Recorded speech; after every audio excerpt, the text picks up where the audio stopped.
Bonjour et bienvenue sur La Santé par Nature, un podcast sur la santé abordé sous l'angle de la prévention naturelle et de bon sens, car comme on le dit très justement, mieux vaut prévenir que guérir.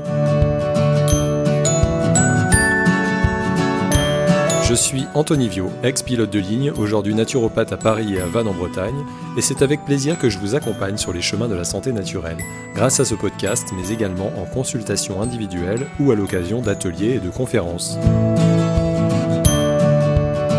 Aujourd'hui, j'ai le grand plaisir de recevoir Marie-Monique Robin. Marie-Monique est journaliste, mais également autrice et réalisatrice. Elle écrit des livres d'investigation et réalise souvent des films qui vont avec le livre. Ces films ont reçu de nombreux prix sur des sujets en apparence assez variés, mais qui ont tout de même un point commun.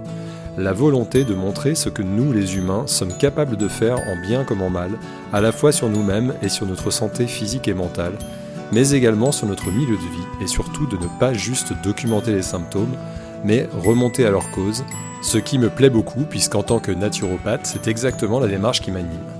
Elle a par exemple beaucoup parlé des problèmes de droits humains, notamment en Amérique latine où elle s'est très souvent rendue, de l'appropriation du vivant par l'agro-industrie et des conséquences de l'utilisation de produits chimiques dans l'agriculture, dans Le Monde selon Monsanto en 2008, Notre poison quotidien en 2010 ou Le Roundup face à ses juges en 2017. Je suis sûr que ce sont des titres qui parlent à tout le monde. Suite à l'épisode Covid-19, elle a également publié en 2021 un livre, La fabrique des pandémies, et en 2022 un film du même nom, qui part à la recherche des causes de cette maladie. Au fil de son œuvre, elle explore ainsi les liens entre santé des écosystèmes et santé humaine, et les conséquences de la manière dont nos sociétés humaines modernes se développent, souvent au mépris de la nature, ce qui nous retombe dessus ensuite, et je sais de quoi je parle en tant qu'ex-pilote de ligne puisque l'aviation a contribué de manière très importante à propager entre autres ce virus. Voilà, j'espère que vous apprécierez cet épisode autant que j'ai eu du plaisir à l'enregistrer et je vous souhaite une bonne écoute.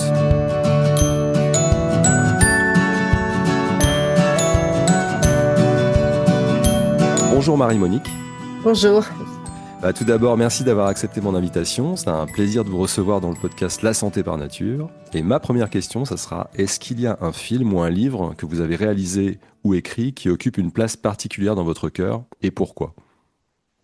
Alors oui, il y en a un en particulier auquel je tiens beaucoup parce qu'il a eu beaucoup d'impact. Et moi, je fais ce métier pour en espérant avoir de l'impact. Donc voilà. C'est Escadron de la mort, l'école française. Alors, certains euh, n'ont pas fait le lien forcément, qui connaissent Le Monde selon Monsanto, ils n'ont pas forcément fait le lien avec ce film et ce livre qui sont antérieurs. Mais donc j'y tiens beaucoup. C'est une très grosse enquête qui avait été très difficile, où j'avais montré comment les Français avaient exporté les techniques de guerre anti-subversives, c'est comme ça qu'on appelait ça, développées pendant la guerre d'Algérie.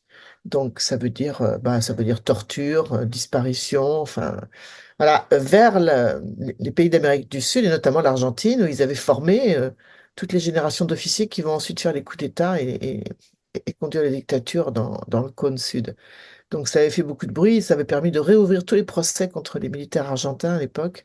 Donc voilà, c'est un travail auquel je tiens beaucoup, qui a eu beaucoup d'impact. Alors évidemment, euh, Le Monde selon Monsanto, c'est aussi une enquête à laquelle je tiens beaucoup parce que ça a eu aussi beaucoup d'impact, hein. Le film est sorti dans je ne sais pas combien de pays en fait, parce que Arte m'a dit une fois que c'était le documentaire le plus piraté de l'histoire, ce qui m'a fait fort plaisir.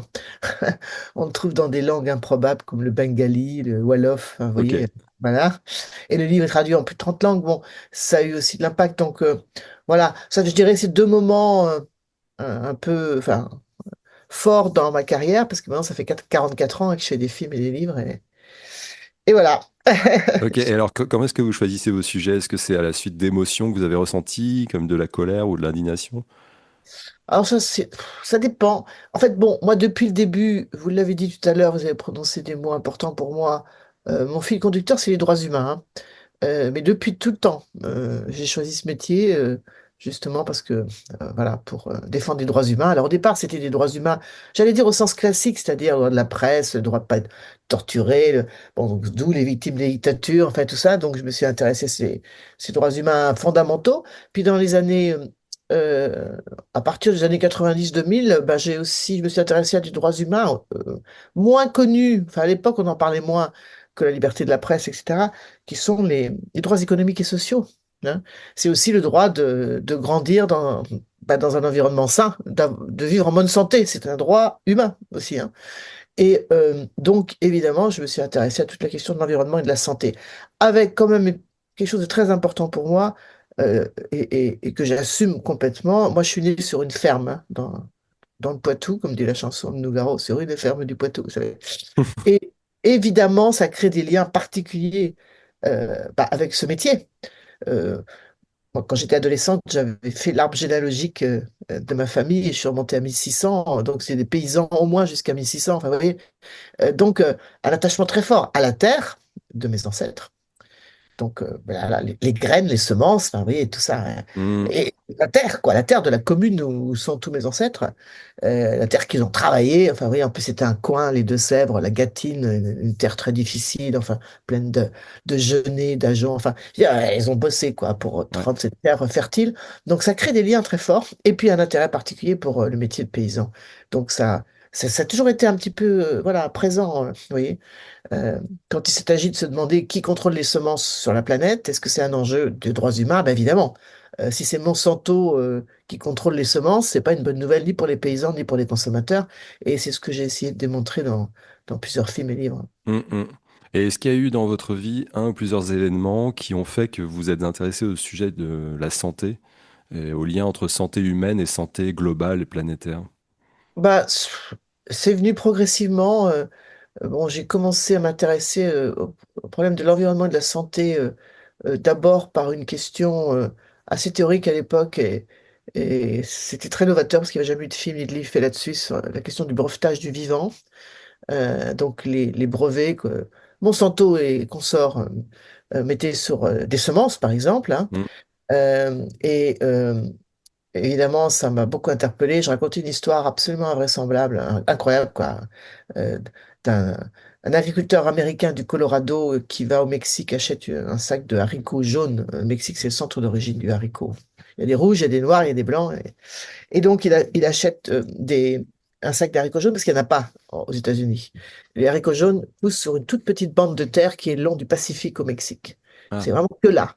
Et ailleurs, non. Vous voyez. Donc, il l'achète, il le sème dans le Colorado, et ensuite il va à Washington, demande un brevet, il l'obtient, donc il est devenu le propriétaire du haricot jaune, vous voyez. Et ensuite, les paysans mexicains qui vendaient le haricot jaune, notamment vers les États sud des États-Unis, il y a beaucoup de Mexicains, parce que le haricot jaune, c'est considéré comme le caviar des haricots. C'est très... enfin, bref. Alors, ils ne pouvaient plus l'exporter, parce qu'il fallait qu'ils payent des royalties, vous voyez, à l'américain. Donc voilà, bon, moi je suis rentré dans tout ça par cette question-là, enfin, un truc de dingue, quoi. Bon, le brevetage du vivant, au même moment, il y avait Vandana Shiva, ouais. que j'ai donc fait connaître en France à l'époque et en Europe, même avec ce Mhm. film qui est passé sur Arte, qui se battait pour un sujet similaire, hein. Une compagnie américaine qui avait breveté la propriété insecticide d'un arbre très très connu là-bas, qui est le margousier, le nem. Enfin oui, voilà, donc voilà, je rentre par là. Et puis ensuite, on se dit, ben voilà, c'est quand même une appropriation du vivant euh, par des multinationales qui déposent des brevets, donc qui fait, vous voyez, qui contrôle le vivant, donc voilà. Et puis, en travaillant sur Monsanto, évidemment, ben, vous découvrez tous les scandales sanitaires qui sont absolument énormes, énormes. Et il faut dire que quand mon film est sorti, Le Monde sur le Monsanto, et donc ça a eu un impact énorme, euh, dans ma famille, donc mon père et mon frère avaient continué la ferme de mes ancêtres, et elle n'était pas du tout en bio, cette ferme. Et quand le film est sorti, bah, la ferme est passée en bio enfin, voilà, la décision a été Ouais. prise très rapidement. Et c'est là qu'on a commencé à se dire, et moi y compris, que dans la commune où je suis né, donc le voisin, il est mort de la maladie de Charcot, c'est comme bizarre. Le cousin de papa, il a eu Parkinson à 40 ans. Et mes parents étaient en GAEC, l'un des associés du GAEC, c'est un groupement d'agriculteurs, hein, avait eu un cancer, enfin, etc.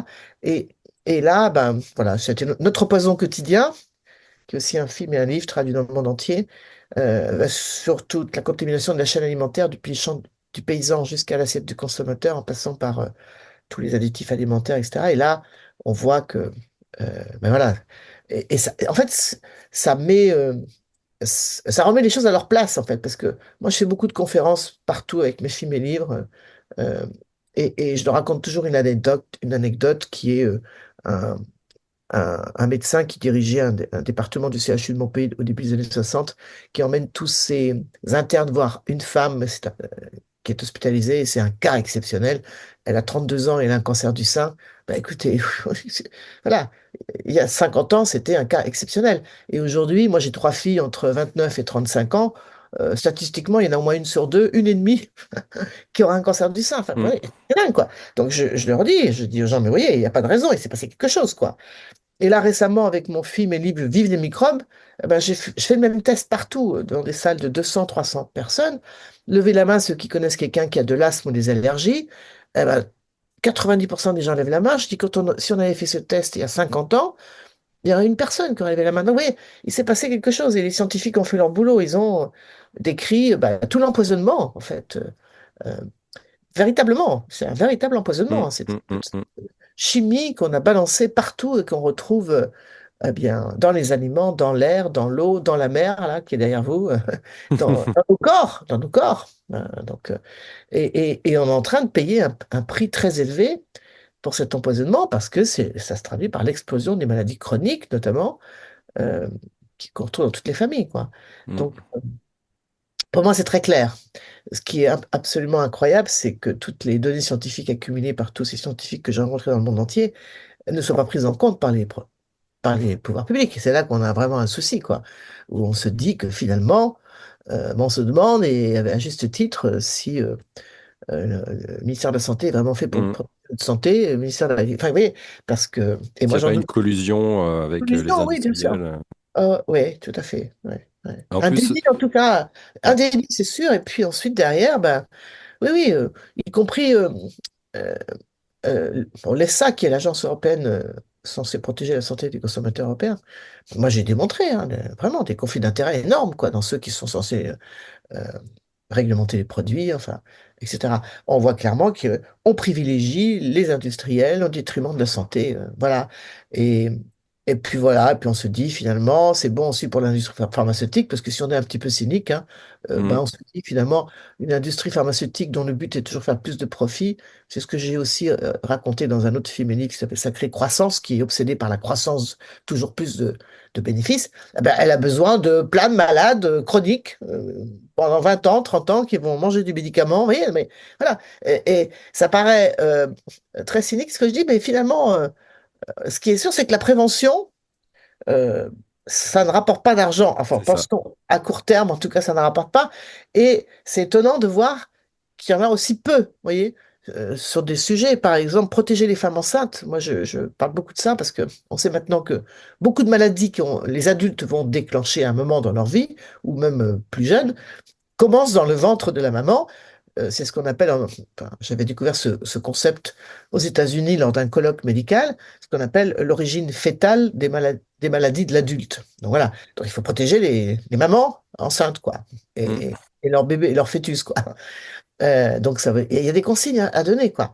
Mais c'est pas fait. Enfin, c'est pas fait, en tout cas, euh, par le ministère de la Santé, clairement, quoi. Bon, voilà. Mm. Un petit peu, on va dire, attention aux poissons, très gros poissons, un petit peu, hein.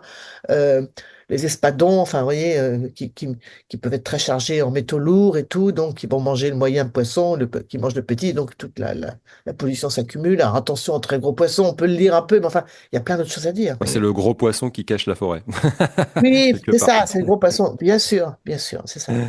Et alors, vous avez commencé à parler un peu de votre documentaire Vive les microbes, que vous avez sorti en 2024. Donc là, c'est vrai que vous parliez un peu d'asthme et d'allergie. Depuis quelques années, on assiste à une épidémie de ces problèmes-là. 30% de la population à peu près en souffre. Donc là, bon, bah, ce documentaire-là, il est vraiment axé là-dessus. Comment est-ce que vous expliquez qu'il y a une telle flambée de cette épidémie d'asthme et d'allergie? Ouais, alors c'est 35% aujourd'hui de la population. 35%, d'accord. Ouais, c'est ça. Il y a 50 ans, c'était moins de 5%. Hmm, Et les projections de l'Organisation mondiale de la santé, l'OMS, c'est une sur deux avant 2050. Alors, ça, c'est une question, c'est ça qui est intéressant, parce qu'en fait, le film et les livres qui l'accompagnent, c'est quand même, ces scientifiques m'ont absolument sidéré. Ils ont vraiment mené un travail de détective, en fait. C'est-à-dire que, euh, un peu partout en Finlande, bon, on voit en Finlande, en Allemagne, en France, un peu partout, des pédiatres ou des allergologues, dans les années 1980, s'interrogeaient, qu'est-ce qui se passe? Pourquoi est-ce que je vois de plus en plus d'enfants atteints de ces pathologies. Asthme, alors je rappelle que l'asthme, ça tue quand même 15 000 personnes par an en Europe, hein, un peu plus d'un millier en France. Puis quand on en souffre, d'abord, on ne va pas être guéri. C'est très lourd quoi, comme pathologie, hein, c'est très handicapant. Bon, d'asthme ou d'allergie, alors allergies toutes sortes, hein, donc la liste en plus des allergènes n'arrête pas Mm. de s'allonger, ça c'est très impressionnant aussi. Et puis on peut aller au-delà, parce qu'en fait c'est aussi toutes les maladies d'origine inflammatoire, c'est aussi le diabète, c'est aussi l'obésité, c'est aussi la maladie de Crohn, toutes les maladies liées à l'intestin, enfin, etc. Bon, d'abord au début ça commence asthme et allergie, et ils vont chacun de leur côté véritablement essayer de trouver le coupable. Ok, alors d'abord ils ont pensé c'est la pollution Ouais. atmosphérique, et en fait, ils vont finir par découvrir que c'est un facteur aggravant, mais c'est pas la cause de l'explosion de l'incidence de ces pathologies. Alors, évidemment, c'est pas bon d'avoir un air, mais c'est pas ça qui fait qu'il y en a, enfin, il y a plus d'asthme et d'allergie, pour être bien clair.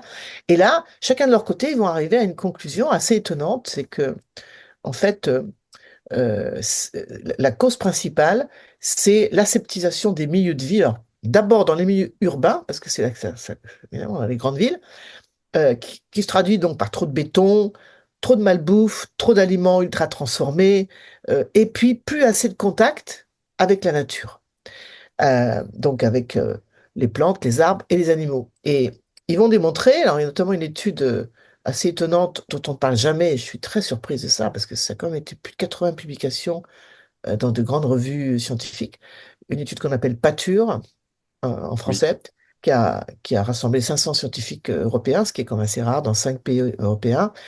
Et ça s'est passé donc en France, en Franche-Comté. En fait, c'était dans des régions d'élevage traditionnelles dans ces 5 pays. Et euh, ils ont pris 200 familles par pays dans ces régions d'élevage, et 100 qui sont nés dans des fermes traditionnelles. Alors, quand on fait du comté, vous savez, il y a un cahier des charges très Mm, strict, mm. qui fait que les vaches, en général, elles mangent plutôt de l'herbe et du foin. Pas de soja, pas de maïs, enfin, etc., pas d'ensilage. Et puis 100 familles qui sont nées dans cet environnement rural, mais pas dans la ferme. Donc ça, c'était dans chaque pays. Et, c'est une étude exceptionnelle parce qu'ils ont suivi pendant 20 ans, depuis le troisième trimestre de grossesse de la maman jusqu'aux 18 ans de l'enfant. Ils continuent d'ailleurs de suivre, hein. Et ça, c'est énorme parce que, vous voyez, on note tout en direct, quoi, hein, Ouais. alors, les parents doivent participer, c'est assez contraignant d'ailleurs, hein, remplir des journaux hebdomadaires, combien de fois il est allé dehors, combien de fois il est allé dans les tables, qu'est-ce qu'il a mangé, qu'est-ce qui est ceci, quelle maladie il a eu, évidemment des contrôles médicaux réguliers, des prix de test pour savoir s'il a des allergies, enfin, etc., etc. Bon, résultat des courses, c'est que les enfants qui sont nés dans les fermes traditionnelles où les vaches mangent de l'herbe et du foin ne souffrent pas d'asthme ni d'allergie comparé y compris à ceux qui vivent dans le même environnement rural, mais qui ne sont pas dans la ferme. Et en fait, ils ont montré que le fait que les enfants dans ces fermes soient en contact avec tous les microbes de l'environnement, et notamment des vaches, des bousses de vaches, très bon les bousses de vaches, eh bien, ça permet d'éduquer le système immunitaire d'abord, hein, et de faire que ce système immunitaire, parce que en fait, quand on est, on a un système immunitaire qui est celui qu'on appelle le système immunitaire inné, mais il est complété par un deuxième système immunitaire très important, qui est celui qu'on appelle le système immunitaire acquis, hein, qu'on acquiert au, dans le fil de la vie. Et pour ça, il faut être confronté à des microbes, c'est-à-dire que si on veut que notre système immunitaire soit bien éduqué et soit performant, il faut que dès la petite enfance, on parle des 1000 premiers jours de la vie, il faut qu'il soit confronté à tous ces microbes. Et dans une ferme, c'est parfait. Euh, Mm. Ce qui fait que aussi le microbiote intestinal de ces enfants va être très riche, parce que comme vous le savez, un enfant qui naît à la naissance, il n'y a aucun microbe, enfin, il n'y a aucune bactérie dans son intestin. Celle qui va attraper, si j'ose dire, c'est celle de sa maman quand il va passer par les voies basses, comme on dit, au moment de la naissance. Puis après, l'allaitement, l'alimentation, l'environnement, tout ça. Et en fait, si on aseptise tout ça en permanence, c'est-à-dire que il n'y a plus de contact avec l'environnement, la nature, euh, tout est absolument aseptisé tout le temps. Vous savez, l'hyperhygiénisme, parce qu'en Mm. fait, c'est ça qu'il s'agit, hein, etc. Tout ça va faire que, eh bien, le microbiote de l'intestin de l'enfant va être très pauvre et du coup, le système immunitaire aussi très faible. Et en fait, c'est très bien démontré maintenant, la biodiversité microbienne dans la petite enfance protège contre les maladies d'origine euh, inflammatoire. Et ça, c'est très important parce qu'il y a du coup des recommandations très précises qu'on peut faire, quoi, et qu'on peut résumer en quelques mots. Déjà, pas d'antibiotiques pendant la grossesse, très important, sauf cas exceptionnels, parce qu'évidemment, parfois, on est obligé de prendre des antibiotiques. Si on doit en prendre, eh bien, il faut vraiment reprendre ensuite des probiotiques pour reconstituer Mm. eh bien, le microbiote intestinal, parce que comme on le sait, les antibiotiques tuent toutes les bactéries, les mauvaises comme les bonnes. Voilà. Ensuite, euh, éviter les césariennes de confort. Alors, de confort, ça veut dire que c'est pas pour une raison médicale qu'on fait. Vous savez, alors, en France, c'est pas très courant, mais aux États-Unis, ça Au l'est vraiment. Brésil, il y a plus de la Et moitié des femmes qui accouchent comme ça. voilà. Et j'étais surprise parce que césarienne, c'est César, hein, et à Rome, c'est 80% des naissances. Vous vous rendez compte? C'est énorme. Ah oui. Ouais. Donc, si on doit faire une césarienne, bon, je raconte ça surtout dans le livre, parce que dans le film, j'ai pas pu le mettre, mais les scientifiques sont très clairs, ils disent, parce que parfois, c'est pareil, il faut faire absolument une césarienne, c'est une Mm. question de vie ou de mort pour la maman et le bébé. Eh bien, avant la césarienne, on prend un coton-tige, on le met dans le vagin de la maman, et ensuite on badigeonne le bébé quand il sort du ventre pour qu'il ait ces bonnes bactéries vaginales qui ensemencent son intestin. L'allaitement, absolument Mm. capital, on le savait déjà, mais alors là, franchement, tout ce qu'on on découvre aujourd'hui avec tout le rôle des bactéries, c'est vraiment très important. Et ensuite, manger bio, très important. Ils ont démontré, plein d'études ont démontré que les émulsifiants, les conservateurs, bon là, il y a une étude de l'INSERM qui vient encore de le confirmer, là, faite sur 100 000 Français. Tous ces additifs alimentaires qu'on retrouve dans la chaîne alimentaire et puis surtout dans les produits industrialisés ultra transformés, eh bien, euh, attaque certaines familles de bactéries de l'intestin. Attaque véritablement. Vous voyez. Donc, vraiment manger bio, c'est très important. Et puis, donc, faire en sorte que l'enfant, bah, il soit en contact avec ces microbes. Alors, l'idéal, c'est d'avoir une vache dans son appartement, hein. Mais bon, si on peut pas avoir une vache dans son appartement, mais je dis ça parce que dans le film, on découvre que euh, à l'université de Munich, ils sont en train de développer un spray nasal, hein, un spray pchit, pchit, Oui. euh, avec les bonnes bactéries de l'étable et les champignons de l'étable, vous vous rendez compte à quel point, enfin, tellement c'est protecteur, quoi. Enfin, voilà. Mais ça veut dire vraiment se battre pour que les cours de récréation soient revégétalisés, notamment en maternelle, vous voyez. Sortir les enfants le plus possible ben, dans les parcs, enfin, l'idéal c'est d'aller dans les forêts aussi. Et, euh, et puis sortir de cette hygiène, de cette obsession de l'hygiène, vous voyez, donc tout ça fait, et éviter les antibiotiques aussi d'ailleurs, pendant les 2 premières années de la vie, tout ça fait que si on renoue avec ce qu'on faisait en fait, avant la Seconde Guerre mondiale en fait, hein, eh bien il n'y a pas de raison qu'on ne retourne pas à ces chiffres Mm. antérieurs, qui étaient de moins d'une personne sur 20 hein, qui souffrait d'asthme et d'allergie, quoi. Donc c'est des recommandations très, très faciles qu'on peut faire, mais qui ne sont pas faites. Petite pause rapide pour vous rappeler que mon essai Voyage interrompu, confidence d'un pilote de ligne éco-anxieux est toujours disponible en librairie. J'y raconte la magie du métier de pilote, vue de l'intérieur, ainsi que les nombreuses prises de conscience écologiques qui m'ont amené à le quitter pour devenir naturopathe. Je mets également un lien en descriptif de l'épisode pour le commander. Les droits d'auteur de l'ouvrage sont reversés à Médecins sans frontières. Je viendrai d'ailleurs à votre rencontre à travers la France pendant toute l'année 2026, lors de rencontres débats sur le changement de cap professionnel et sur l'avenir de l'aérien. Contactez-moi si vous souhaitez organiser une rencontre dans votre association, école, tiers-lieu, entreprise ou librairie. Et maintenant, retour à l'épisode. Il y a une sorte de fatalisme aussi, où on se dit, quand on écoute le président de la République qui dit qui aurait pu prévoir au moment du Covid, là, ou ce genre de choses. Et puis il y a aussi toutes les habitudes qu'on a depuis qu'on est petit. Par exemple, le fromage, quand on va au supermarché, la plupart du fromage, ils sont pasteurisés, donc ça tue toutes les bonnes bactéries. Ouais, Il y a une peur en fait de la bactérie, quoi. ouais, ça vous avez bien raison parce que les études montrent, et là ça va vraiment à l'encontre de toutes les recommandations officielles, que les femmes enceintes qui mangent du fromage au lait cru, ça protège leur enfant contre les inflammations, les excès inflammatoires. Et vous savez qu'aujourd'hui, il y a une campagne incroyable, enfin, qui fait, avec une pression énorme sur les futures mamans, là, de ne pas manger de fromage au lait cru. Le fromage au Ouais. lait cru est interdit dans les cantines avant 5 ans, mais c'est complètement à l'inverse de tout ce que disent les études scientifiques. Et moi qui suis né sur une ferme où je buvais le lait qui sortait du pied de la vache, j'ai eu 3 enfants, j'ai mangé du fromage au lait cru, j'adore le fromage pendant mes grossesses.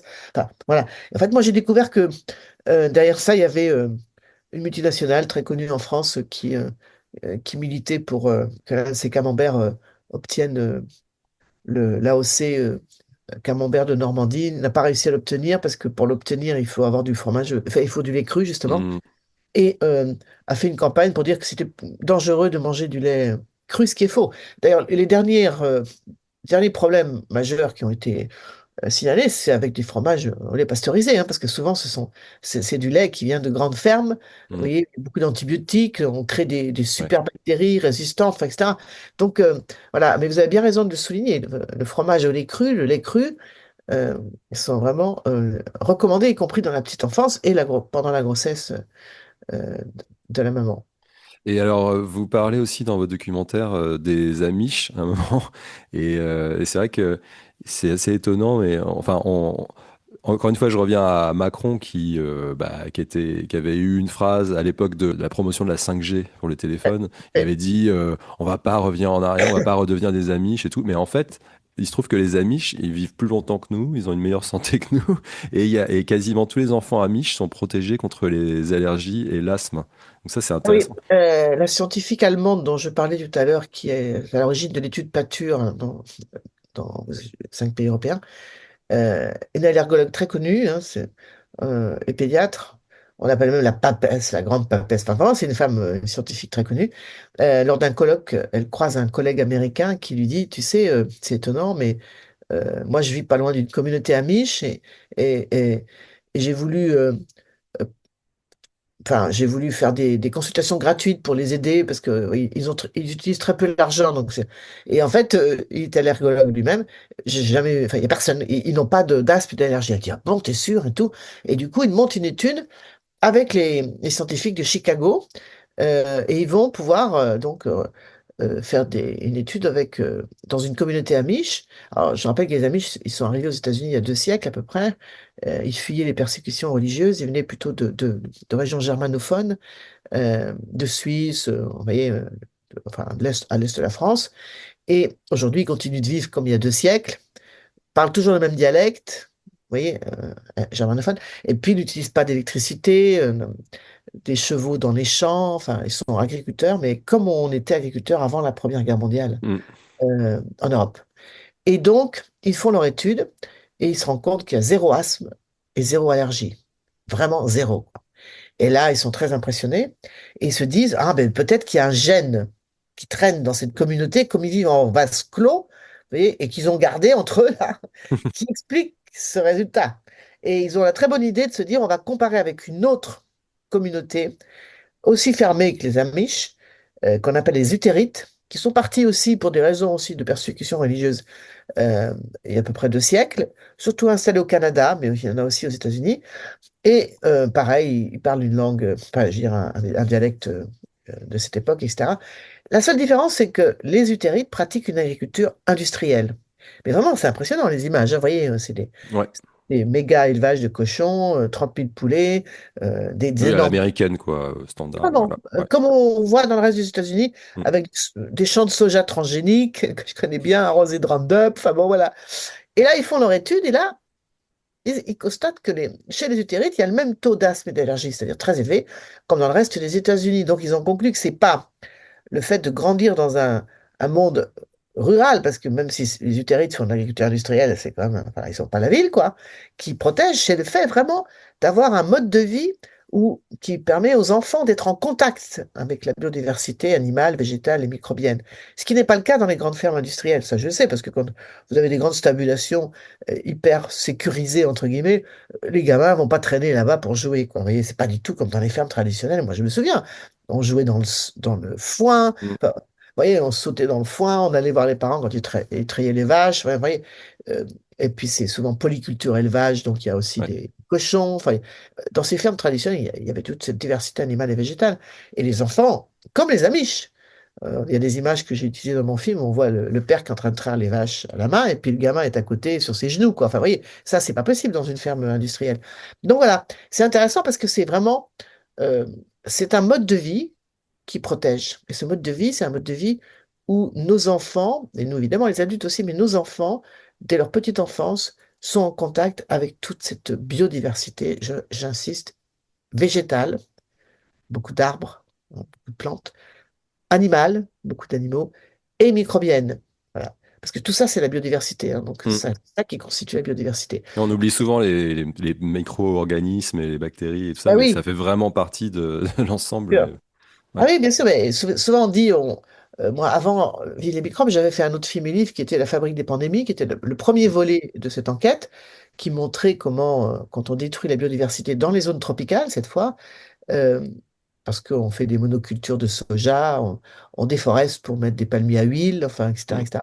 Eh bien, on contribue à l'émergence de nouveaux virus qui étaient là depuis la nuit des temps, mais qui posent aucun problème, et qui du coup en deviennent un, notamment parce qu'ils vont prendre l'avion aussi, vous connaissez bien, ils sortent des forêts, les virus, et puis si en plus ils transitent par un élevage intensif qui va leur permettre de muter, et ensuite prennent l'avion, C'est les bingo, passagers clandestins. voilà, on se retrouve à l'autre bout du monde. Mais ça s'est passé avant avec les routes de la soie, avec les bateaux. Mm. C'est comme ça que la peste est arrivée en Europe, hein, avec les rats qui étaient dans Mm. les cales des bateaux. Enfin, tout ça, c'est voilà.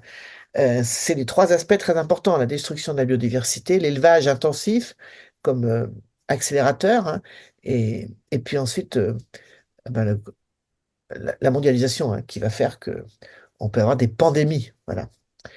Que les agents pathogènes puissent voyager, c'est très important, parce que sinon ça reste des épidémies locales, mais jamais une pandémie mondiale. Voilà. Donc, voilà, donc on comprend maintenant, en fait, avec ces deux films et livres, comment la biodiversité est vraiment capitale, c'est vraiment le pilier de la santé. C'est-à-dire que quand on la détruit dans les zones tropicales où il y a une grande biodiversité, parce que ce sont des hotspots de biodiversité, euh, en Amérique du Sud, l'Amazonie, enfin, etc. Parce que ce sont vraiment beaucoup d'arbres, beaucoup d'animaux sauvages, et du coup beaucoup de microbes, parce que c'est lié, hein, euh, qui sont associés parfois à ces animaux ou pas. Enfin voilà. Ben, quand on détruit, on perturbe les équilibres et on peut faire émerger de nouveaux agents pathogènes. Voilà, et potentiellement dangereux pour les humains, évidemment. Et puis, quand on détruit la biodiversité dans nos milieux de vie, on est aussi plus vulnérable à ces nouveaux virus. Parce que ce qu'on découvre aussi dans Vivre les microbes, c'est que, vous savez, quand il y a eu l'épidémie de Covid-19, moi je m'en souviens très bien parce que j'étais en train d'écrire La fabrique des pandémies et j'étais en relation avec tous ces scientifiques, puis tout le monde se souvient du confinement et tout ça, tout ça. Mm. On disait, oh là là, en Afrique, ça va être terrible, il y aura une hécatombe. Et en fait, il n'y a pas eu d'hécatombe en Afrique. Il faut vraiment se mettre ça dans la tête. Il n'y a pas eu d'hécatombe en Afrique. Maintenant, les chiffres sont là. Et ils ont essayé de comprendre, les scientifiques, comment il se fait que. Alors, je raconte tout ça en détail dans le livre, hein, euh, qu'il n'y a pas eu cette hécatombe. Tant mieux, d'ailleurs. Et là, les chiffres sont très clairs. Euh, les personnes qui sont décédées de la Covid en Afrique, c'est dans les villes, dans les capitales, dans les grandes villes, parce qu'en fait, que vous soyez à Libreville, à Kinshasa, à Paris ou à New York, vous vivez dans un environnement très similaire, qui est un environnement aseptisé, bétonné, beaucoup de malbouffe, plus de contact avec ce qu'on a décrit avant, pas assez d'arbres, plus d'animaux. Et du coup, eh ben, on retrouve les mêmes pathologies. Parce que l'asthme et l'allergie, au début, l'explosion est surtout constatée dans les grandes villes des pays occidentaux, mais maintenant, ça y est, elle est arrivée aussi à Bangkok. Moi, je suis allé en Thaïlande pour mes deux films, La fabrique des pandémies et Vivre des microbes. Serge Morand, qui est un chercheur du CNRS qui vit là-bas, qu'on voit aussi dans Ville des microbes, me disait, le premier cours que j'ai donné à Bangkok il y a 20 ans, il n'y avait pas un seul obèse. Et aujourd'hui, il y a 10%, voire 15% des étudiants qui sont obèses. Et donc, on découvre aussi que d'ailleurs, que l'une des causes de l'obésité, c'est notamment les dysbioses intestinales, c'est-à-dire les déséquilibres des intestins, Mm. acquis dès la petite enfance, notamment par tout ce qu'on a décrit avant, trop d'aseptisation, trop d'antibiotiques, trop de malbouffe, etc., etc. Donc, voilà, ça arrive aussi. Donc, pour en revenir à cette question du Covid, eh bien, les morts du Covid en Afrique et en Asie d'ailleurs, parce que Serge Morin a constaté la même chose en Asie, eh bien, c'était dans les villes et dans les campagnes, dans les villages africains, où les gens se sont confrontés en permanence à une très grande biodiversité, bon, qui peut avoir un coût, hein, parce qu'ils vont avoir de la malaria ou du palu, enfin, vous Mm. voyez. Mais n'empêche que ça les a. Le fait d'être en contact avec les animaux de la forêt, que les animaux domestiques ne soient pas parqués, vous voyez, puis être en contact avec des chauves-souris, par exemple, enfin, qui ne mangent pas évidemment d'aliments aseptisés, enfin, etc. Tout ça fait que ils ont un microbiote intestinal très riche. Si on compare d'ailleurs, dans le livre, je raconte ça, les études, hein,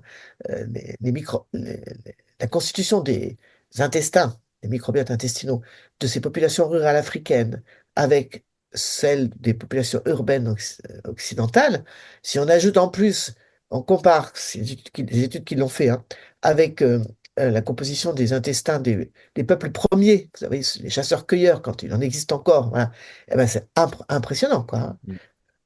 Évidemment, les chasseurs-cueilleurs ont des intestins avec une grande diversité bactérienne, parfois des bactéries des familles qui ont complètement disparu chez nous, dans les pays occidentaux. Les paysans intermédiaires africains qui font un petit peu d'agriculture, pas trop, beaucoup plus riches que enfin, les urbains, mais moins riches que les chasseurs-cueilleurs, vous voyez.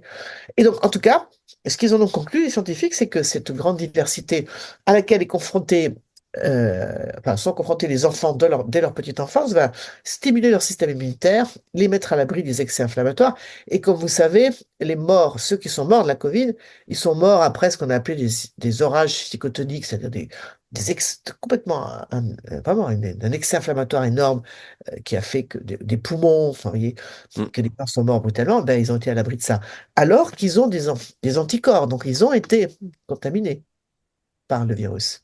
Mais ils étaient asymptomatiques, c'est ce que montrent les études, hein, vous Mm. voyez. Donc ça les a protégés. Donc, vous voyez, c'est important de bien comprendre ça, que la biodiversité, comme je dis parfois avec un peu d'autodérision, c'est pas un supplément d'âme pour bobo écolo à vélo, vous voyez, dont je fais partie, c'est vraiment le pilier de la santé. Il faut vraiment qu'on comprenne ça. C'est- On fait partie de la biodiversité et à force de la détruire, ben, on va payer très cher. Et on est en train de payer très cher aussi, hein. Mm. Mm. Mm. Voilà. Bah, c'est une Alors, bonne leçon d'humilité.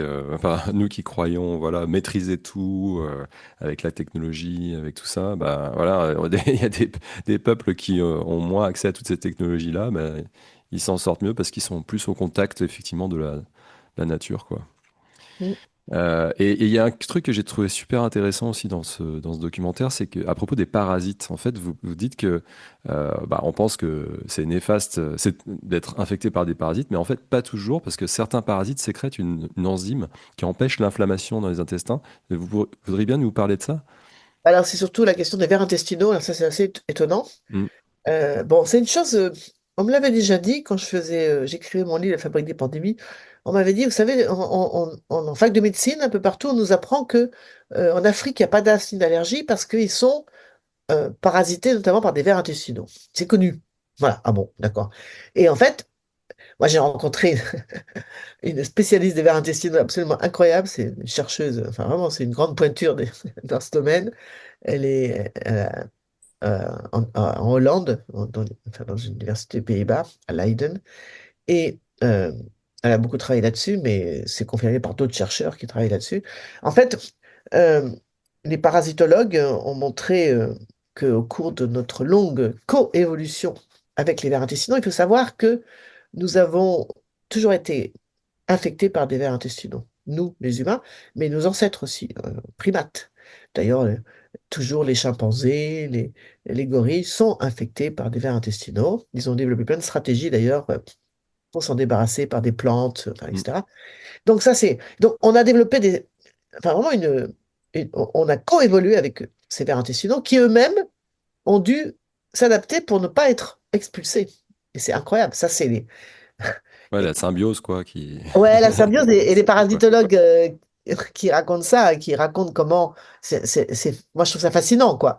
Comment on va, les vers d'intestinaux, ils vont s'arranger pour développer une enzyme, comme vous venez de dire, hein, qu'ils vont fabriquer et qui va faire que ça va empêcher le mécanisme qui se met en place dès qu'il y a un ver intestinal dans notre intestin, qui est de l'expulser, notamment par un mécanisme qu'on appelle les TH2, enfin je ne vais pas rentrer dans les détails.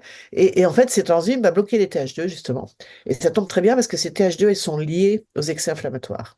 Donc en fait, quand on a été exposé tout petit à des vers intestinaux, on bloque ce mécanisme qui déclenche une hyper-réaction, en fait, vous Mm. voyez, et qui se déclenche et qui se traduit par un excès inflammatoire. Donc en fait, ce qu'ils ont montré, c'est que, et très bien démontré, quoi, hein, c'est que tous ceux qui ont été exposés, c'est le cas en Afrique, euh, à tous ces vers intestinaux, ou en Asie, on le voit aussi dans le film, Vive les microbes, en Asie, où ils font un compte-rendu, une équipe de chercheurs, avec Serge Morand, le chercheur du CNRS, là, en Thaïlande, en disant, attention, quand vos enfants sont parasités par des vers intestinaux, euh, il vaut mieux savoir enfin, s'il est hyper infecté, on peut agir, c'est-à-dire déparasiter, enfin, Mm. etc. Mais sinon, c'est pas bon. Il vaut mieux essayer de ne pas les, enfin, vous voyez, de les contrôler, enfin, Ouais, d'attendre que ça passe, quoi, en fait. Parce qu'en fait, euh, ça va entraîner de manière plus de positive problèmes, ouais. Mm. immunitaire, ce qui est complètement incroyable. Alors, on parle de quoi? Alors, on parle notamment des petits vers intestinaux, les oxyures. Vous savez qu'on a encore en Europe parfois, dans des familles, vous savez, les enfants, ça les gratte la nuit. Enfin, bon, voilà. Alors, ce que disent les scientifiques, c'est que, effectivement, c'est contre-intuitif, mais qu'il faut, il faut être prudent avant de systématiquement avoir recours à des vermifuges. On peut très bien, parfois, parce que parfois les enfants, ça les empêche vraiment de dormir et ça les rend très nerveux, hein. Voilà. Eh bien, on peut faire comme on faisait autrefois, en fait, hein. On prenait une poire avec de l'eau, c'est pas du tout agressif. Et voilà, vous voyez ce que je veux dire, on met la poire avec de l'eau. Enfin bon. Mm.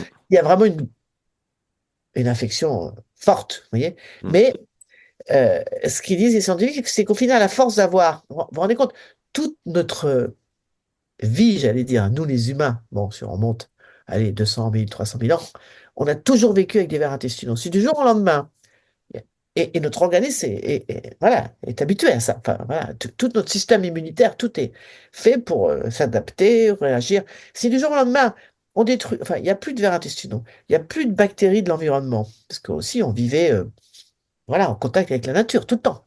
Euh, c'est pas si vieux que ça, quoi. On va dire, allez, 2 siècles, oui. L'ère industrielle, c'est 2 siècles. Mm. On bouleverse toutes nos habitudes. On comprend mieux pourquoi euh, eh bien, l'organisme est complètement paumé, quoi. Alors, on peut imaginer que d'ici quelques siècles, on va s'habituer à tout ça. Mais ça veut dire s'habituer, c'est qu'il y aura eu beaucoup de morts. Donc, les organismes s'adaptent à tous ces nouveaux. Et c'est ce qui se passe, en fait. C'est ce qui s'est passé déjà avant, parce qu'en fait, il y a eu de grandes transitions épidémiologiques dans l'histoire de l'humanité. Je raconte ça dans mon livre La fabrique des pandémies, mais aussi dans un autre beau livre que je conseille vraiment, qui s'appelle Ces animaux qui nous protègent. C'est un beau livre illustré avec les dessins de Valentine Plessy, qui a dessiné les microbes dans Vie des microbes, puis aussi les animaux dans La fabrique des pandémies. Et c'est un très beau livre, les dessins sont magnifiques. Et je raconte aussi ça, les grandes transitions épidémiologiques.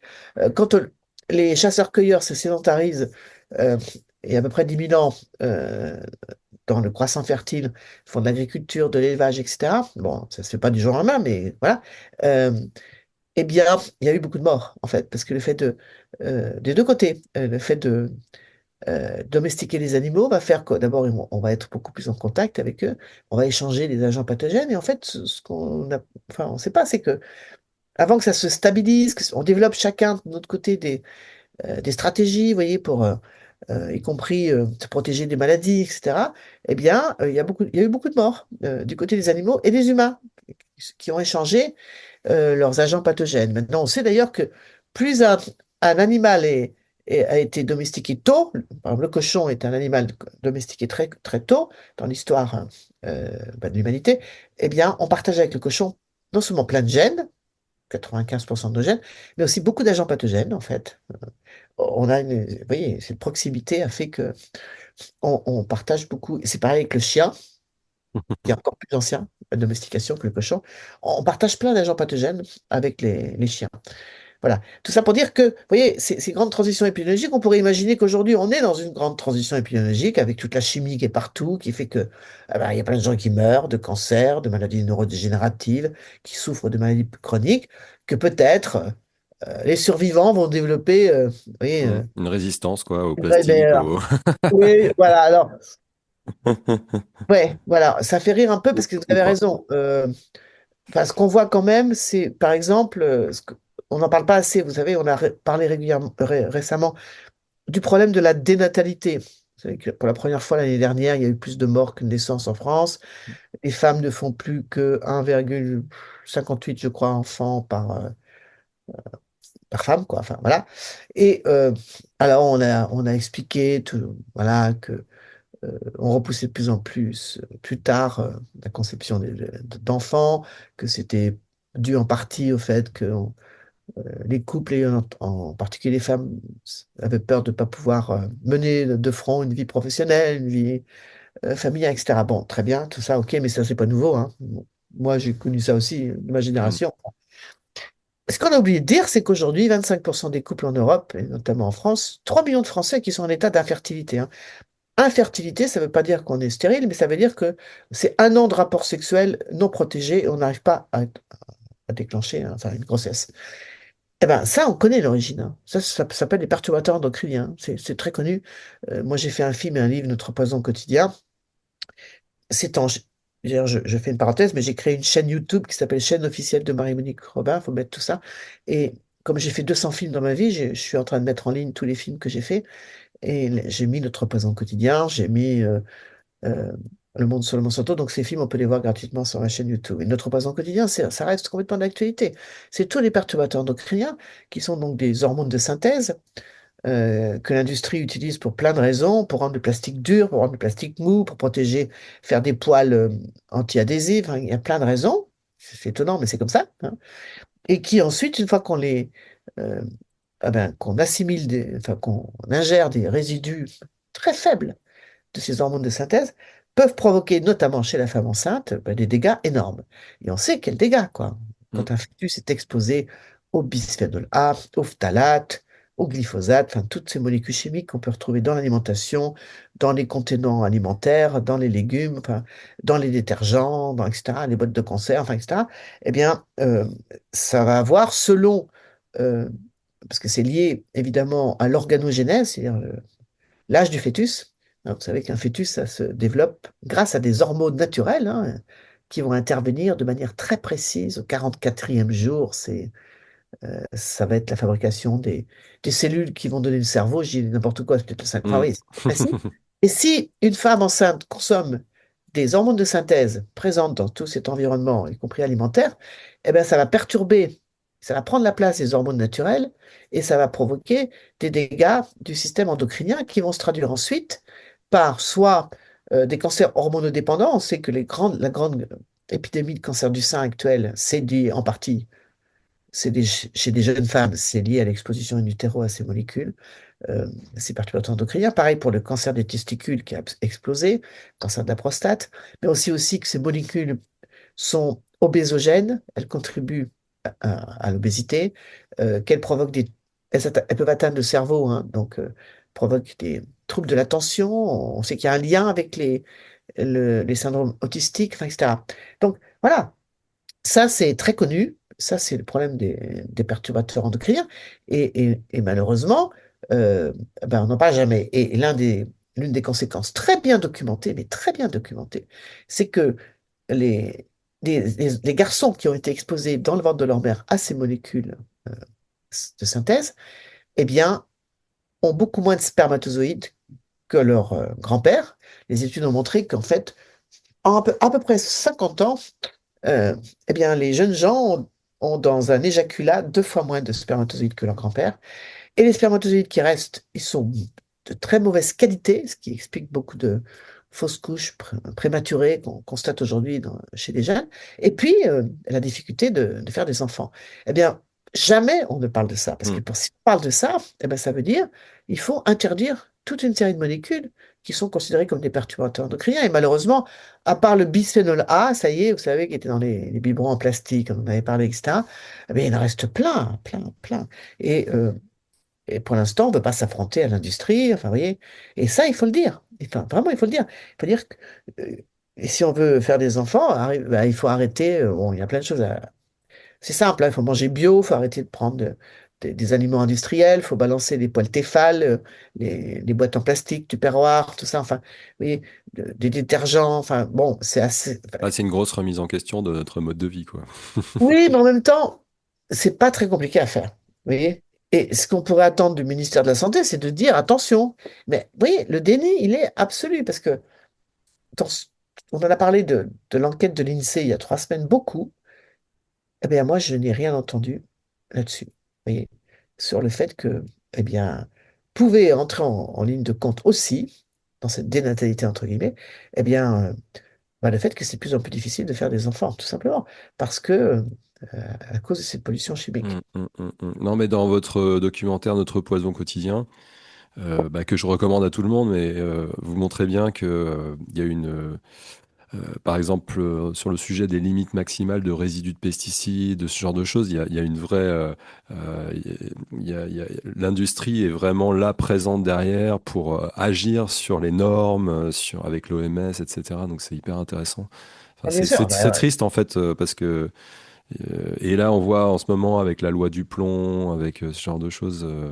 Et, ouais, Un retour en arrière. en fait, la santé de la population, c'est vraiment un facteur annexe et on s'en soucie pas trop, quoi.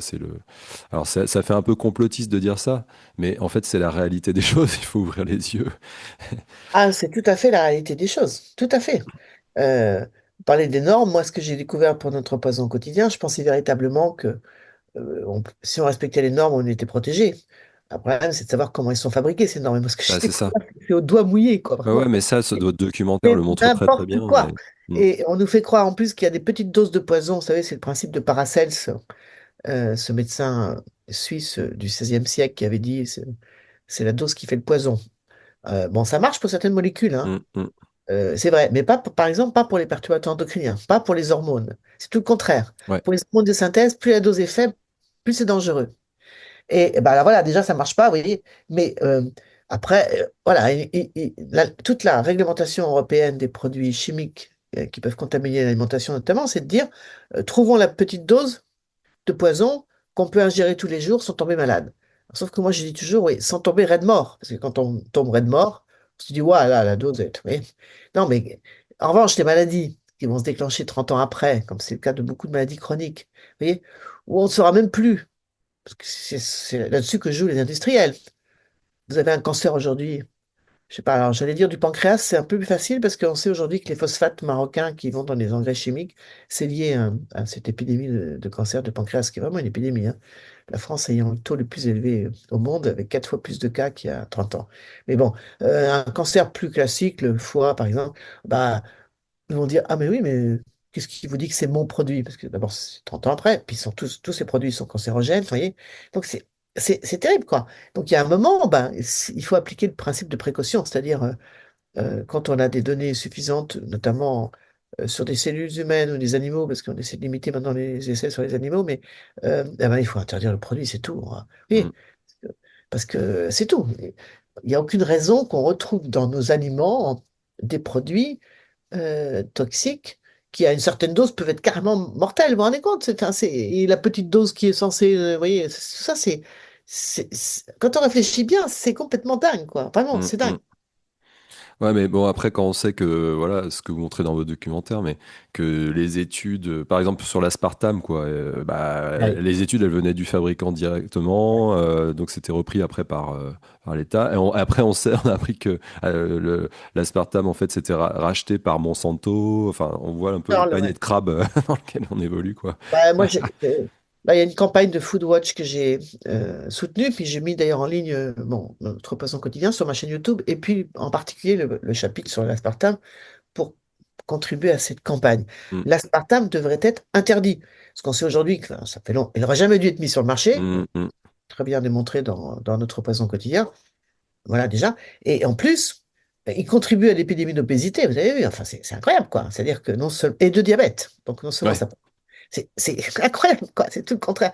Voilà. Et bah, il est toujours là. Et non seulement il est toujours là, mais il est présent dans plein de produits, plus de 3000 produits, y compris des médicaments pour les enfants, enfin, etc., etc. Voilà. Mais c'est fou parce qu'il y a un moment, on se dit, mais qu'est-ce qu'il faut, quoi, pour. Ouais, il y a des dizaines, centaines d'études pour les perturbateurs endocriniens. Je parle de milliers d'études. Mm, Et sur le lien entre la fertilité, par exemple, et l'exposition in utero, c'est des milliers d'études. Et ah ben, on est toujours là, oui, bah, à tergiverser et à faire porter aux citoyens et aux citoyennes la responsabilité de se protéger, en fait. Et moi, je suis obligé de dire partout dans les conférences, ben voilà ce qu'il faut faire pour vous protéger, parce que puisque c'est pas les pouvoirs publics qui le font, en interdisant ces molécules, vous voyez, donc autant qu'on puisse faire, parce qu'il y a des molécules, euh, ben, on peut rien faire parce que enfin, elles sont partout, quoi, mm. hein. Ouais. Et les polluants éternels, par exemple, c'est un énorme problème, quoi. Ils polluent l'eau, ils polluent partout, quoi. Voilà. La mer, on ne sait plus si on peut manger des fruits de mer ou pas. Moi, j'adore les huîtres. Moi aussi.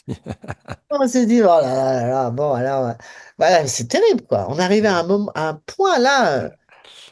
Ah ouais, c'est anxiogène hein, en ce moment là. Ah Tous ouais, les jours, on découvre une nouvelle molécule de d'épiphaste, le cadmium, ouais, c'est l'hexane, ça. je sais pas quoi. Ouais, non, c'est Ah, insupportable. Et Gallium, alors, je voulais parler un petit peu aussi de votre dernier film, de la résistance à la résilience.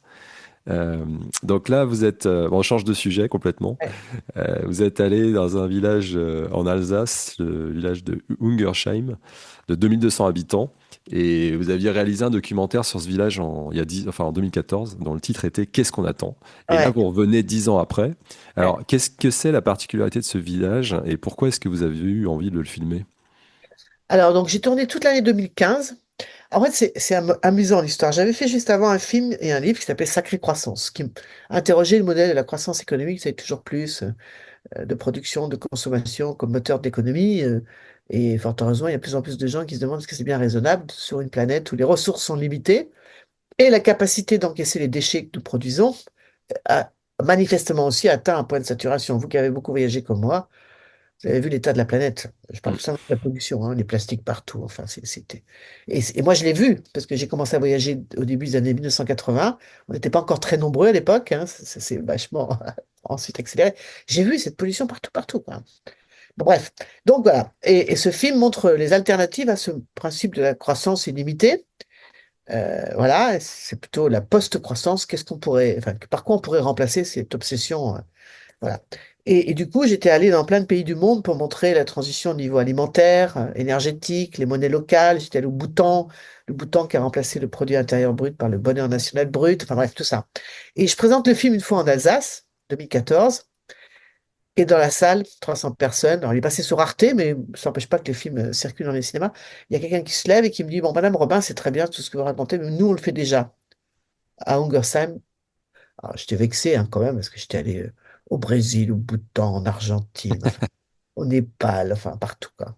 Et j'ai dit OK, et, bah, donc on prend rendez-vous, j'y vais, et là je découvre cette commune qui est effectivement mène un programme de transition très intéressant. Je filme pendant toute l'année 2015 et ça donnait lieu donc à ce film Qu'est-ce qu'on attend, qui a été dans plus de 1000 cinémas. Ça a vraiment bien marché parce que c'est très inspirant. On voit comment une commune, euh, bon, effectivement emportée par son maire et son conseil Ouais. municipal, ont une vision, Mm. voilà, une vraie action de la municipalité pour encourager la transition dans tous les domaines de la vie, aussi bien évidemment l'énergie, l'alimentation, les transports, l'école, l'habitat. Il favorise les éco-hameaux, enfin, etc. Vous voyez, la monnaie locale, enfin, voilà tout ça. Donc je filme.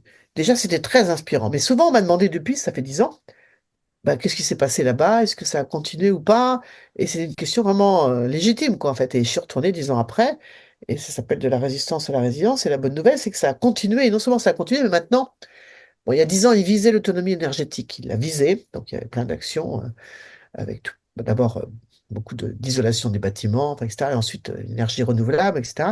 Et aujourd'hui, ils sont autonomes du point de vue énergétique grâce à un mix d'énergie renouvelable et puis une campagne très efficace d'isolation de tous les bâtiments de la commune déjà, et puis aussi des habitants.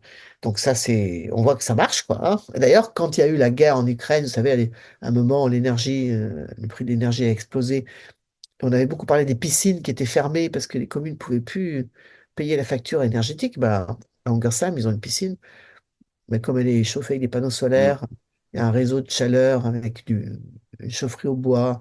Bah, il n'y a pas de gaz oui, ni de Les pétrole. boulangers aussi, à cette époque-là, ils avaient du mal à payer leurs factures. Voilà, bah, en fait, eux n'ont pas du tout été affectés par Mm. cette crise-là.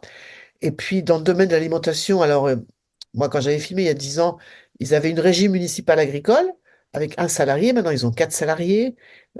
Ils ont vraiment développé euh, l'autonomie alimentaire, au moins dans tous les produits qu'ils peuvent faire localement. Parce qu'évidemment, si c'est des mangues, enfin, bon, voilà. Mais déjà, c'est bien parce que ils ont ouvert une épicerie solidaire où tous ces produits bio sont vendus et alimentent la cantine qui était, on voyait déjà il y a 10 ans, totalement bio, la cantine. Voilà.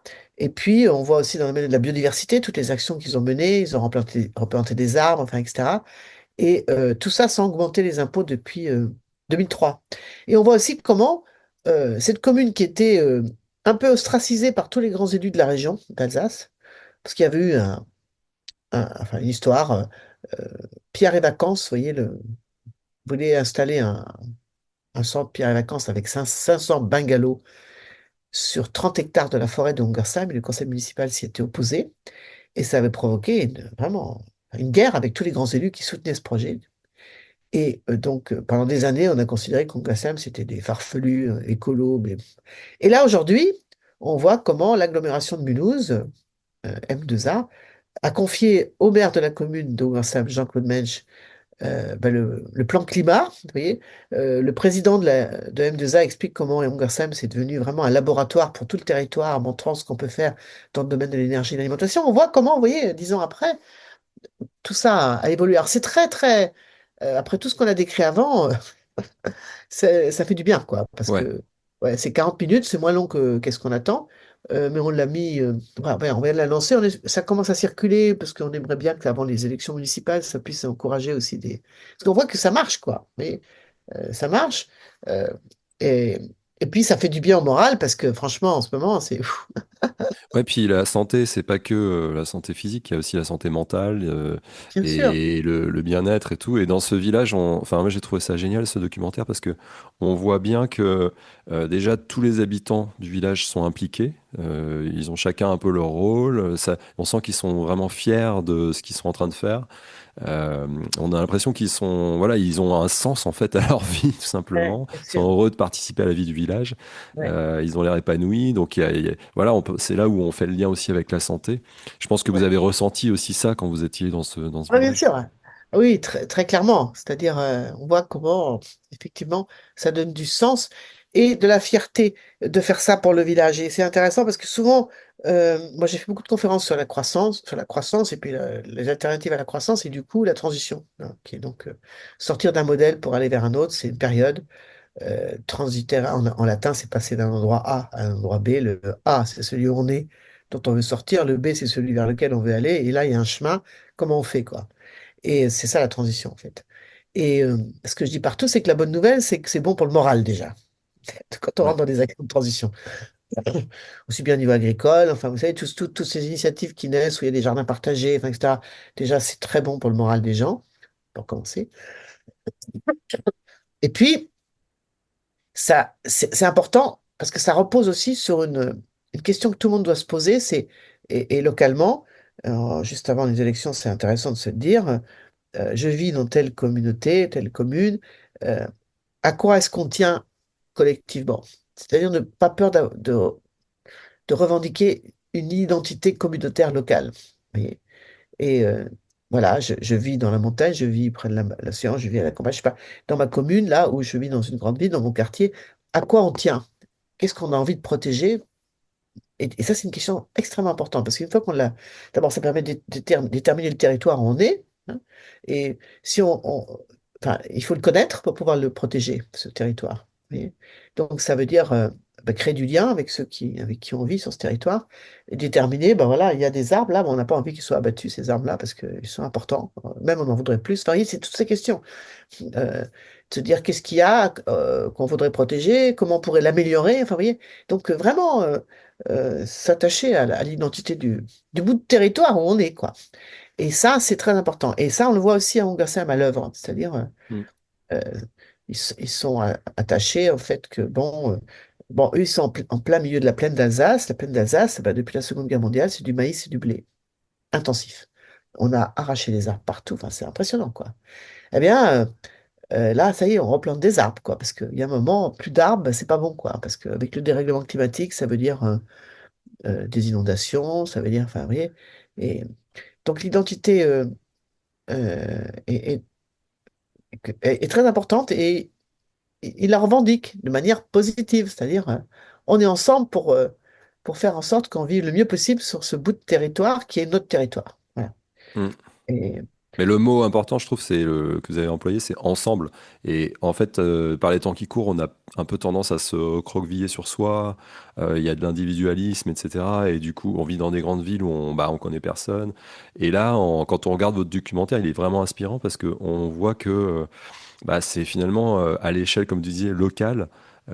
Plutôt que d'attendre que ça tombe d'en haut du gouvernement, etc. Bah là, c'est voilà, on se prend en main ensemble, on crée du lien et puis on avance voilà vers un objectif. Je trouve que c'est très très inspirant quoi.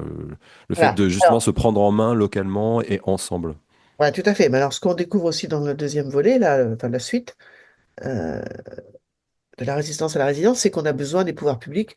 Parce que ce qu'on découvre, c'est que donc ils ont réussi cette transition énergétique, etc. Mais aussi parce que la mairie, le maire et son épouse, d'ailleurs, ils passent un temps fou à faire des dossiers pour avoir des subventions.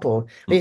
Évidemment, quand on est soutenu, comme on le voit dans le deuxième film, il y avait un programme qui avait été soutenu par Ségolène Royal quand elle était ministre de l'Environnement à l'époque, euh, qui avait une enveloppe, je crois que c'était 700 millions d'euros, enfin bref, pour accompagner la transition énergétique sur les territoires. Donc, ils devaient proposer des projets, certains étaient sélectionnés, subventionnés, etc. La commune de Ougassem a été subventionnée pour plusieurs projets. Ben, on voit aussi que, évidemment, on gagne beaucoup de temps, vous voyez, quand on est aidé véritablement par l'État. Et ce que Ouais, je veux dire par là, c'est que la transition, c'est doit être à la fois bon, une volonté locale, après avoir fait ce que je vous ai dit, ce constat, à quoi on tient, vers qu'est-ce qu'on veut, comment on fait, etc. Et ensuite, il y a les moyens. Hein.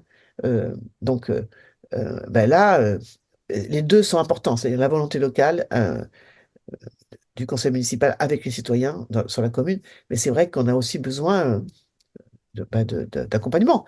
Euh, quand vous faites euh, vous rénovez, par exemple, comme ils ont fait tous les bâtiments publics de la commune, c'est un gros chantier. Hein. Une fois que c'est fait, c'est fait. Après, hein. C'est des bâtiments qui sont à énergie positive, c'est-à-dire, et c'est incroyable. Moi, je suis allé là-bas, j'ai filmé en plein hiver. Euh, L'épicerie solidaire, par exemple, qui a été complètement réhabilitée, rénovée thermiquement, etc. Eh bien, incroyable. Il chauffe à peine, c'est-à-dire, mais très très peu, quoi, parce qu'en fait, c'est à énergie positive. Alors, plus il y a de monde dans l'épicerie, plus ça ah oui, chauffe fort. Tout est tellement bien isolé, vous voyez. Et vraiment, s'il y a un gros coup de froid, il y a deux petits panneaux solaires qui peuvent injecter un peu, vous voyez. Mais une fois qu'on a fait ces travaux d'isolation, s'ils sont bien faits, c'est un investissement pour le futur, vous voyez ce que je veux dire? Et donc là, on a besoin d'aide quand même, parce que ça coûte très cher hein, de rénover d'anciens bâtiments. Voilà. Donc, et malheureusement, ce que je vois aujourd'hui, c'est que ben voilà, les budgets pour la transition sont en train de s'effondrer. Vous voyez, on est parti sur un autre délire qui est la défense. Enfin, voilà. Et c'est triste parce que c'est les investissements pour le futur qui font baisser les factures énergétiques incroyables. D'ailleurs, c'est ce qu'on découvre aussi. Toutes les communes de M2A, de l'agglomération de Mulhouse, ont eu des soucis euh, après la guerre en Ukraine, enfin avec la guerre en Ukraine, etc., à cause de l'énergie. Et ce que n'a pas eu la commune de Rossane. Donc ça met à l'abri des chocs à venir de faire cette transition énergétique sur les territoires, en isolant bien, en développant des mix d'énergie renouvelable, enfin, vous voyez, en baissant essayant de baisser évidemment les consommations, ça passe par l'isolation, ça passe par plein de mesures pour qu'on arrête de gaspiller l'énergie, vous voyez, mais ça marche, quoi. Et ça, c'est très réjouissant. Donc, je suis contente d'avoir fait cette suite parce que ça montre aussi que ça dure, quoi. Parce que parfois, il y a des choses qui se font et ça disparaît. Non, là, ça n'a pas disparu. Ça marche et voilà. Il y a une bande-annonce sur notre site, vous pouvez aller la voir. Et puis mm. sinon, on peut réaliser des projections si on veut. Il faut nous contacter pour ça. Ben justement, vous avez montré vos films aux personnalités politiques qui nous représentent. Quelle a été leur réaction? Alors, ça dépend des films. La Fabrique des pandémies, j'avais passé. On m'avait demandé de la présenter devant tous les responsables du ministère de la Santé.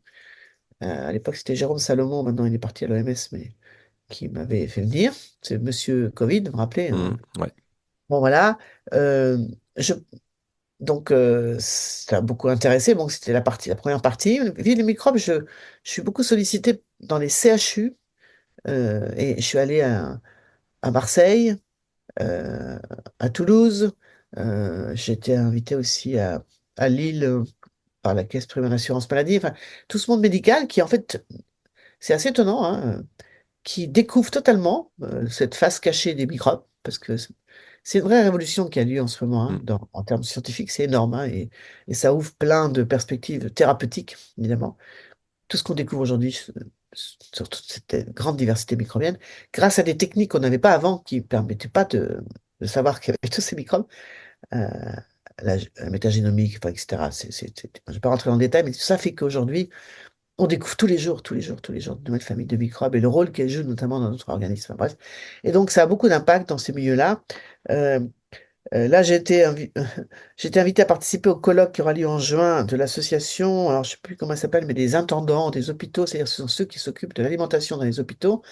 Et c'est vraiment très intéressant. On a fait une petite réunion préparatoire. Il me disait, il faut qu'on arrive parce que moi, je suis absolument impressionné de voir ce que mangent les malades dans les hôpitaux, quoi. C'est terrible. Enfin, c'est terrible, vraiment. Euh, Toutes ces infos ne sont pas arrivées, quoi. Vous voyez.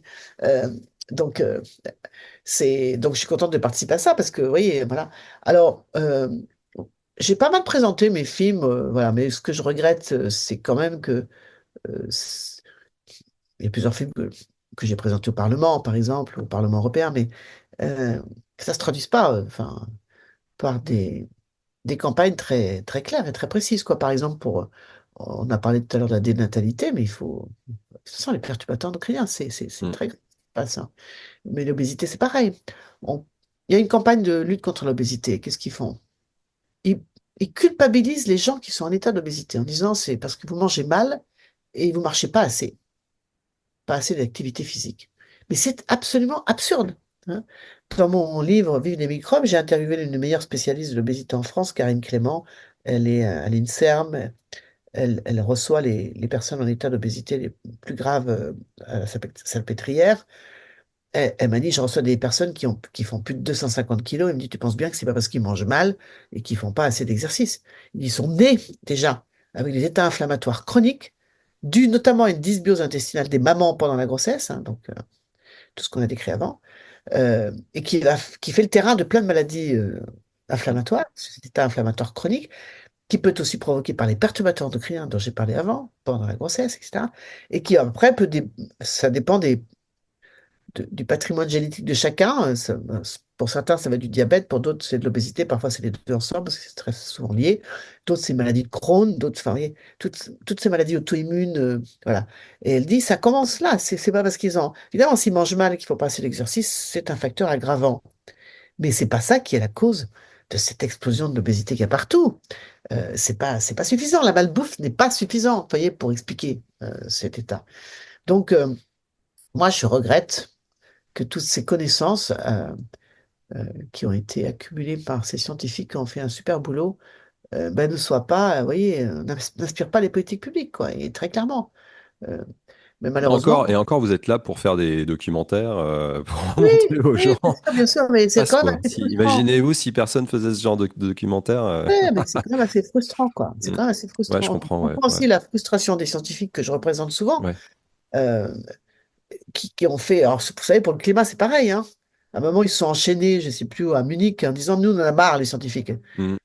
On en a marre de faire tous ces rapports qui montrent que le climat est en train de se dérégler, etc. On en a marre, ça suffit maintenant.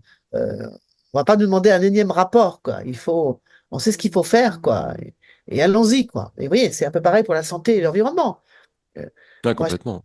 Mm. des années que je rencontre tous ces scientifiques auxquels je tire mon chapeau parce que ils font vraiment le boulot, quoi, vraiment, hein. Là, il n'y a pas de doute là-dessus. Ce sont des gens qui font un super boulot et qui en ont marre oui, l'histoire de l'asthme et des allergies, comme on voit dans Vie des microbes, c'est impressionnant. C'est 30, 40 ans d'études et à la fin, ça y est, c'est clair. Mm. Et ça a du sens en plus. C'est cohérent. Et on se dit, ah bah oui, ben voilà. Parce que sinon, ben voilà, c'est quoi? Ben ça veut dire que c'est une fatalité, quoi. C'est-à-dire dans toutes les familles, il y a des C'est gamins ça. qui sont allergiques au gluten, au lactose, au blanc d'œuf et je sais pas quoi. Et on en rajoute. Truc qui n'existait pas, moi, quand je suis né en 1960, vous voyez. Jamais de la vie, ça n'existait pas, ça. Tu voyais.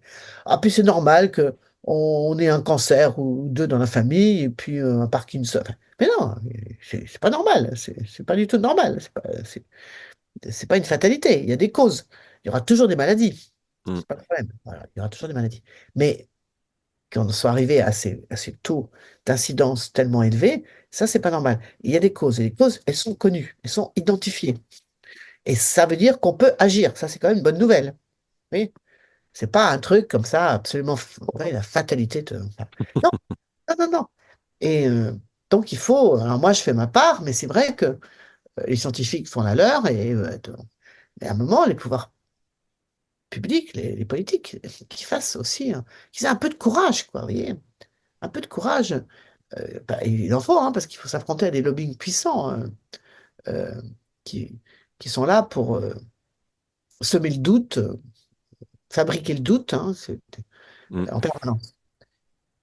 Ça pour des intérêts privés à très court terme, parce que finalement tout le monde est concerné. C'est ça qui est assez troublant dans cette affaire, hein, c'est que mm, même mm. ceux qui veulent maintenir le système tel qu'il est, qui rend malade tout le monde, ils sont pas épargnés. Alors c'est ça qui est, je veux dire, je sais Non, mais pas. c'est du court-termisme de base. Voilà. de- Bon, bref, on arrive à la fin de notre entretien. Donc, est-ce que vous avez des projets de films ou de livres pour le futur? Non, là pour l'instant, je veux pas faire de nouveaux films parce que j'ai envie d'écrire un roman, qui est Ah, une autre manière. Vous voyez, j'ai accumulé beaucoup en plus de 40 ans là, bah, de connaissances. Enfin, vous voyez, bon, et je me dis que la fiction, ça peut être aussi une manière différente, vous voyez, de, mm, de transmettre enfin, ça. Voilà. Donc ok, j'essaye, on verra bien si ça. Mais ça faisait longtemps que j'avais ça dans la tête, alors. trop bien. Bon, bah, on a hâte de lire ça alors. Et puis, est-ce que vous auriez un livre ou une ressource à nous recommander sur la santé ou la santé globale qui vous a marqué? Alors, sur la santé globale, parce qu'il ne faut pas que ce soit un essai quand même. euh, Non, alors là, j'étais récemment, j'étais présidente du jury Ah oui? de la BD écolo Mm, à Angoulême. Vous savez, le festival n'a pas eu lieu, mais il y a eu un off, bref. d'accord. Et on a primé une BD vachement bien, qui a été co-écrite, co-scénarisée par Francis Allais, qui est décédé le Oui. 31 décembre, qui était notre grand spécialiste des armes. Et je la conseille, ça s'appelle Le génie de la forêt, parce que, bon, c'est une partie mais, de toute cette histoire, mais en fait, c'est vraiment très plaisant, c'est très bien fait, c'est très bien, les dessins sont magnifiques, et, et on découvre ben, tous les bienfaits des arbres. Euh, ben, c'est superbe. Avec une rencontre improbable avec Aristote, et ça marche très bien. Aristote, vous savez, qui avait classifié les éléments. euh, En bas, il avait mis les matières minérales, puis après les végétaux au-dessus, comme une pyramide. Ensuite, les animaux et les humains. Et donc, c'est tout le début de cette BD. C'est Francis Allais qui dit à Aristote, mais n'importe quoi, hein. Les arbres, alors, on est tous au même niveau de complexité, parce que Ouais. c'était l'idée, c'était la complexité. Voilà. Et on fait un tour du monde. Enfin, ça m'a beaucoup. Enfin, elle est très forte, très jolie cette BD. Parce un livre vraiment lié. Non, là, ça me Non, vient mais pas. une BD, c'est très bien aussi. BD, voilà, c'est Ouais, très. c'est très bien. Ouais. Je vous la conseille vraiment. Ça s'appelle Le génie de la forêt. Voilà. Elle D'accord. est Albin Michel et co-scénarisée par Francis Allais qui nous a quittés malheureusement il n'y a Mm, pas longtemps. mm, mm. Ok, bon bah écoutez, merci beaucoup Marie-Monique d'avoir accordé un peu de votre temps pour répondre à ces questions. Donc bah, j'incite tout le monde évidemment à aller voir vos nombreuses vidéos, enfin vos nombreux films, et puis à lire vos livres. Et puis pour les personnes qui voudraient en savoir plus, je mettrai également en descriptif de l'épisode les liens vers vos sites, enfin en tout cas vers lafabriquedespandémies.com, c'est ça, c'est le site principal ou... Alors, donc, on a créé, avec l'éducation nationale, un site donc, libre d'accès qui s'appelle lafabriquedespandémies.com, tout attaché, dans lequel il y a 30 vidéos liées à la fabrique des pandémies et 7 liées à Vivre les microbes. C'est Mhm. libre d'accès euh, et c'est utilisé par les enseignants, les associations. Allez-y, voilà. Bon. Après, vous pouvez mettre, j'ai une chaîne donc YouTube euh, Ouais, officielle, donc j'ai pas mis les derniers films parce qu'ils circulent encore, j'ai pas le droit de les mettre, mais les films plus anciens, ils sont là déjà, j'en ai déjà mis 68 de films en ligne. Voilà, et puis je vous invite vraiment. Alors, tous mes livres sont sortis en poche, hein, donc si vous voulez Ville et Microbes, ça coûte 8 euros, ça vaut vraiment le coup si on veut en savoir plus bah, de lire ce bouquin, c'est pas cher. Mais je conseille vraiment mon livre, Ces animaux qui nous protègent, édition Rue de l'Échiquier. C'est un beau livre, c'est magnifique. Vous pouvez taper, vous verrez. Euh, et les dessins de Valentine Piessi sont magnifiques. Et c'est vraiment un livre pour les familles, découvrir. Si on veut protéger la biodiversité, il faut la connaître, il faut l'aimer. Et notamment les animaux, n'est-ce pas, dont nous faisons partie. Nous faisons partie du règne animal. Et c'est tout ce que ce livre, avec ses magnifiques dessins, raconte. Et ça, c'est important que les enfants le comprennent. Enfin, c'est vrai, ce livre, c'est un livre illustré, donc c'est bon pour toutes les générations, mais euh, de découvrir bon, l'extraordinaire diversité des animaux, pourquoi le toucan a un grand bec, pourquoi il a un grand bec, voilà. Mais après, pourquoi les animaux disparaissent, comment ils peuvent être liés à des maladies parfois quand on détruit leur environnement. Tout ça, c'est important, donc je tiens beaucoup à ce livre parce que c'est des textes courts, mais les dessins sont tellement beaux et ça participe à l'éducation, c'est important. L'éducation à la biodiversité, vous voyez, Mm. ça en fait partie évidemment. Voilà, donc Bon, bah, en c'est tout cas, ça me donne envie de l'acheter, hein. des animaux qui nous protègent. Oui, tapez, vous verrez, vous verrez quelques exemples. C'est très beau. Je suis contente d'avoir fait ça parce que c'est une autre manière évidemment de toucher les gens par le dessin. Les dessins de Valentine sont magnifiques. Mm. Ça marche. Bon, bah écoutez, merci beaucoup Marie-Monique. Il me reste plus qu'à vous dire à bientôt et surtout, prenez bien soin de vous. Merci, vous aussi. Au revoir. Au revoir. Voilà, c'est tout pour aujourd'hui. Merci beaucoup d'avoir pris le temps d'écouter cet épisode. Je réalise ce podcast sans utiliser d'intelligence artificielle générative. Donc si vous l'avez trouvé intéressant, vous pouvez m'aider à le faire connaître en mettant des étoiles sur votre appli d'écoute et en le partageant autour de vous. N'hésitez pas également à vous abonner ainsi qu'à ma newsletter pour être au courant de mon actualité et recevoir un conseil de santé préventive gratuit chaque mois. Je vous invite également à faire un tour sur mon site www.antonivio.fr pour en savoir plus sur mon activité ou prendre rendez-vous pour une consultation ou un accompagnement personnalisé.